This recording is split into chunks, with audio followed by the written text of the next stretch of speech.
آپ نے فرمایا روزانہ آدھی رات کے وقت آسمان کے دروازے کھول دیے جاتے ہیں اور ایک پکارنے والا فرشتہ پکارتا ہے کوئی دعا کرنے والا جس کی دعا قبول کی جائے، کوئی سوال کرنے والا جس کا سوال پورا کیا جائے، کوئی مصیبت زدہ جو دعا کرے اور اس کی مصیبت دور کر دی جائے. یعنی آدھی رات کے بعد دعائیں قبول ہونے لگ جاتی ہیں.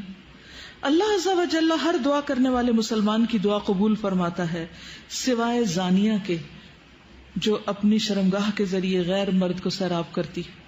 زانیہ عورت جو مرد کا دل بہلاتی ہے زنا کے ذریعے، اس کی دعا نہیں قبول ہوتی. پھر زنا کرنے والے لوگ خود اپنے آپ کو اللہ کے عذاب کا مستحق بنا لیتے ہیں.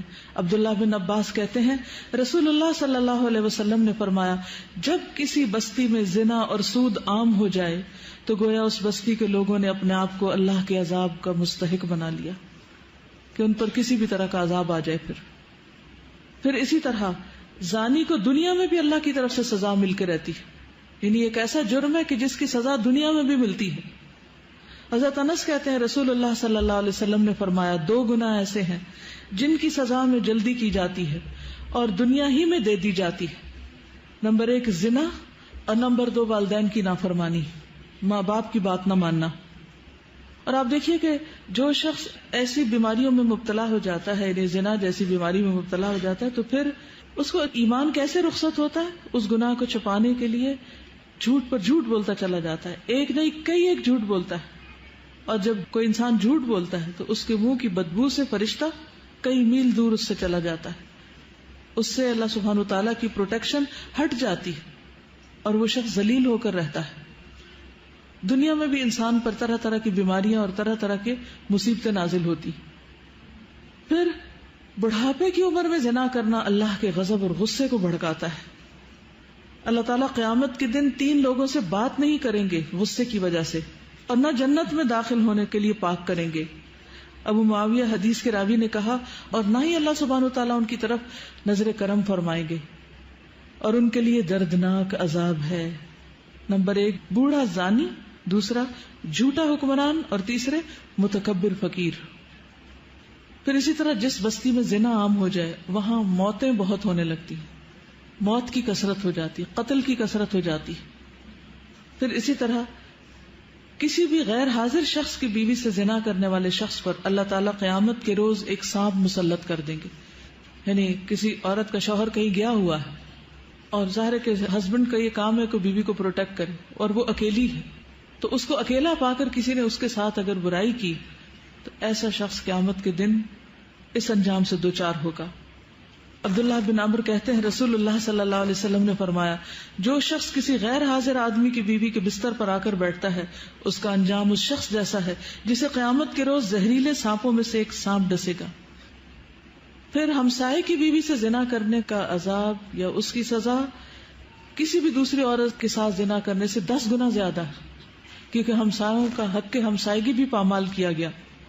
حضرت مقداد بن اسود کہتے ہیں رسول اللہ صلی اللہ علیہ وسلم نے اپنے صحابہ سے دریافت فرمایا زنا کے بارے میں تمہارا کیا خیال ہے؟ صحابہ نے عرض کی زنا کو اللہ اور اس کے رسول نے حرام قرار دیا ہے، لہذا وہ قیامت تک حرام ہے. پھر آپ صلی اللہ علیہ وسلم نے صحابہ کرام سے فرمایا ایک آدمی اگر 10 عورتوں سے زنا کرے تو یہ گناہ اس سے کم ہے کہ آدمی اپنے ہمسائے کی بیوی سے زنا کرے. ہمسائے کی بیوی سے زنا ایک تو حق ہمسائیگی پامال ہوتا ہے، اس کے علاوہ کیا وجہ ہے کہ اس کو کیوں زیادہ برا کہا گیا؟ اعتماد کا رشتہ ہوتا ہے اور ساتھ ساتھ گھر ہوتے ہیں نا، تو سارے راز معلوم ہوتے ہیں، کس دن کون اکیلا ہے، کون گھر میں ہے نہیں ہے. پھر اسی طرح تانک جھانک کے مواقع بھی ہوتے ہیں اور کئی طرح کی خرابیاں اس میں آ جاتی. کسی بھی وقت پیس آف مائنڈ نہیں رہتا، انسان ایک خوف کا شکار رہتا ہے. کیا آپ کو پتا ہے کہ آخرت میں ایسے شخص کا انجام کیا ہے؟ کسی کو معلوم ہے؟ جو دنیا میں زنا کرتا ہے قیامت کے دن اس کا انجام کیا ہے؟ شابش. سمرہ بن جندب نبی صلی اللہ علیہ وسلم کی حدیث روایت کرتے ہیں، آپ نے فرمایا کہ معراج کے موقع پر جب آپ نے جبریل سے پوچھا، اور ایک اور روایت آتی ہے کہ خواب میں آپ نے یہ دیکھا سب منظر، اور انبیاء کے خواب حقیقت ہوتے ہیں، سچے ہوتے ہیں. تو انہوں نے جبریل اور میکائیل سے پوچھا کہ جو مناظر آپ نے مجھے دکھائے ہیں ان میں سب سے پہلے جس شخص پر آپ کا گزر ہوا اس کے جبڑے، نتنے اور آنکھیں گدی تک لوہے کے آلے سے چیری جا رہی تھی. تو یہ کون تھا؟ تو بتایا گیا یہ وہ شخص تھا جو صبح کے وقت گھر سے نکلتا، جھوٹی خبریں گھڑتا جو آنن فانن ساری دنیا میں پھیل جاتی، اور اب میڈیا کے ذریعے ایک جھوٹ پوری دنیا میں کروڑوں بار ملٹی پلائی ہو جاتا ہے. اور ننگے مرد اور عورتیں جو آپ نے تنور میں جلتے دیکھے، کتنا ٹائٹ ہوتا ہے، وہ زانی مرد اور عورتیں تھیں، یعنی دنیا میں زنا کرنے والے مرد اور عورتیں اس تنور کے اندر آگ میں جل رہے تھے. اور تیسرا شخص جو خون کی ندی میں غوطے کھا رہا تھا، جس کے منہ میں بار بار پتھر ڈالے جا رہے تھے، یہ وہ شخص تھا جو دنیا میں سود کھاتا تھا. تو آپ دیکھیے کہ یہ ایک ایسی بیماری ہے، ایک ایسی خرابی ہے کہ جس کو افسوس کے ساتھ کہنا پڑتا ہے کہ اس مسلمان معاشرے میں اب آزادی کے نام پر خرابی بھی نہیں سمجھا جاتا. یعنی ایک وقت تھا کہ جب اسے ایک بہت ہی بڑی برائی سمجھا جاتا تھا، اور کوئی شخص اگر ایسی برائی کے قریب سے پھٹکتا تو اس کو ایک ذلت کی نگاہ سے دیکھا جاتا تھا، اسے ذلت اور رسوائی کا سامنا کرنا پڑتا.